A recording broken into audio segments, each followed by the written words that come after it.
Hello, welcome to Learn Poetry with Filipolo. Our topic today is Introduction to Poetry, Part 1. Form. The principle of poetic structure includes the organization of lines, stanzas, and metric rhyme schemes. That means you order lines, and the lines form stanzas, and you may include rhyme schemes. Now, it also involves the internal patterning of consonant and vowel sounds to create sound patterns. So that is what we can call poetic form: lines, stanzas, and sound patterns.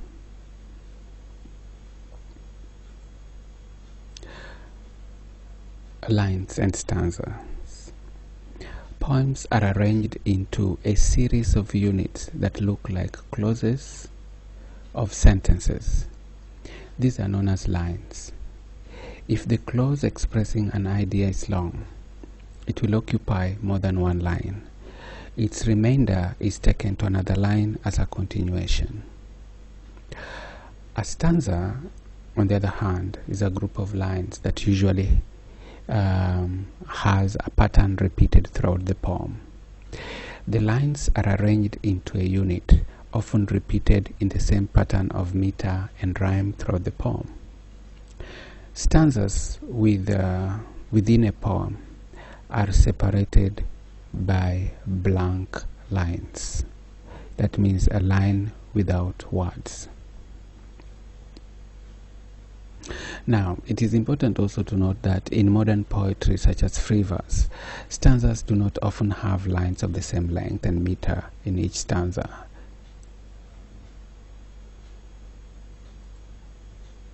Punctuation.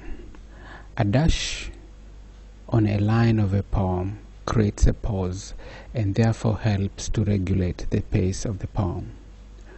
A comma creates a short pause and emphasizes an idea. A stop suggests a long pause and separates ideas. An exclamation mark enhances tone such as surprise, shock, etc. An ellipsis indicates that something unusual has happened, or it also indicates an interrupted idea. A question mark rhetorically seeks the reader's opinion of an issue. So it may be rhetorical, or simply a question mark that may suggest inquisitiveness. Questions may also imply desperation and hopelessness. Verse. This may refer to one line of a poem arranged in a metric pattern. It could also be known as stanza. Verses may have the same number of lines or vary. When the lines vary, it either shows a change in subject matter, in most of the poem actually it shows a change in subject matter, or a thought within one subject matter. Varied lines or changing lines may also show change in mood. However, when the lines are of equal length, it means unity of subject matter throughout the poem. Now, we can compare that to John Milton's song on May Morning.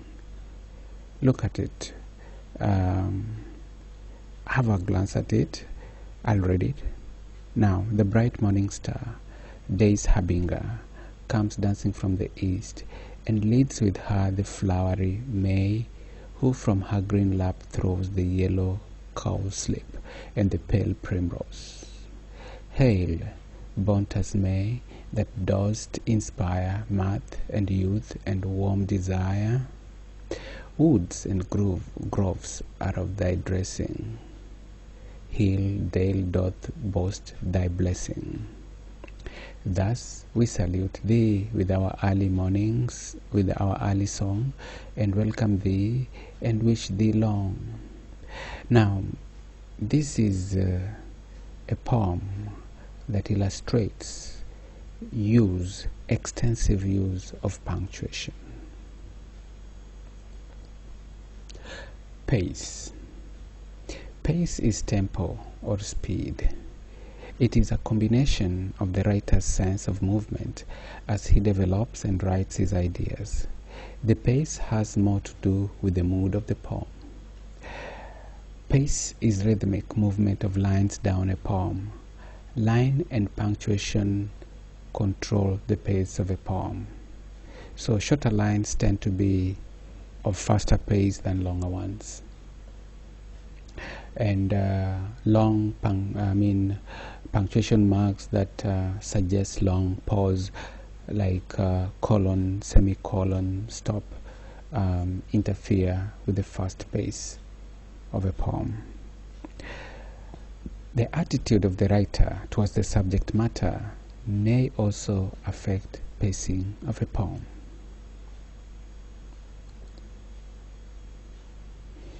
Pace and the audience. A slow pace often encourages reflection or thought, but in most cases it may risk boredom. It may make the audience bored.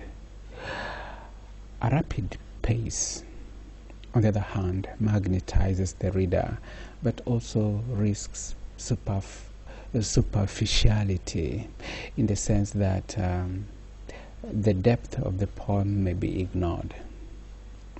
Now, in long works of poetry, the pace alternates. That is, you may have slow, moderate, and fast pace alternating.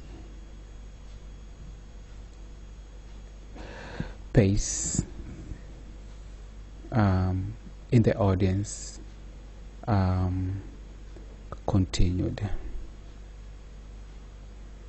Long enjambment in a poem expresses impassioned effect and could effectively create a picture such as movement of waves on a beach or the movement on a poet's meditation.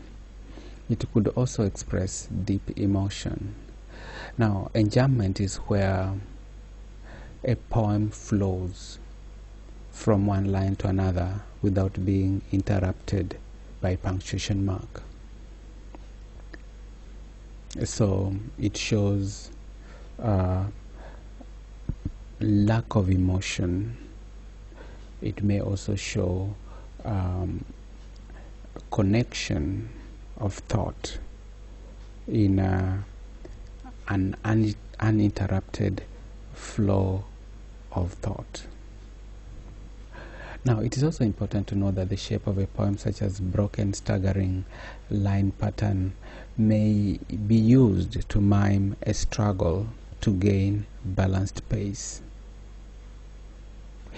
And lastly, we should say that regular stanza pattern imposes a formal discipline and may create a balanced pace. So, form of the poem, in short, determines the kind of pace and the implication the poem will take.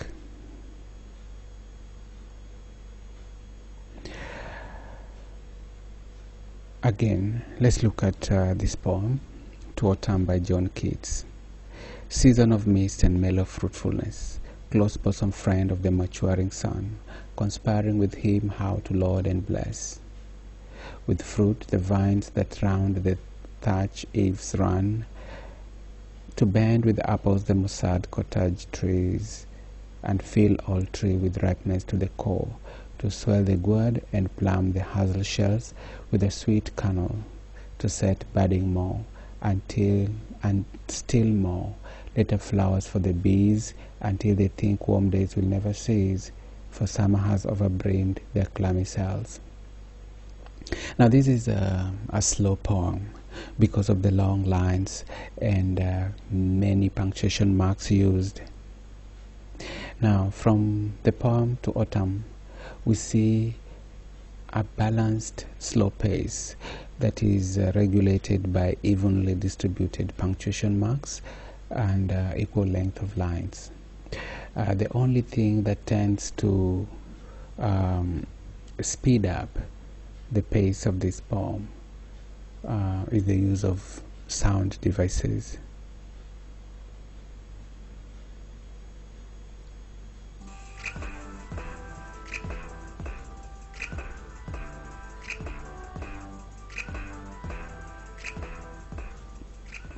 Now we come to the end. In this section we've looked at form and pace and implication of a poem.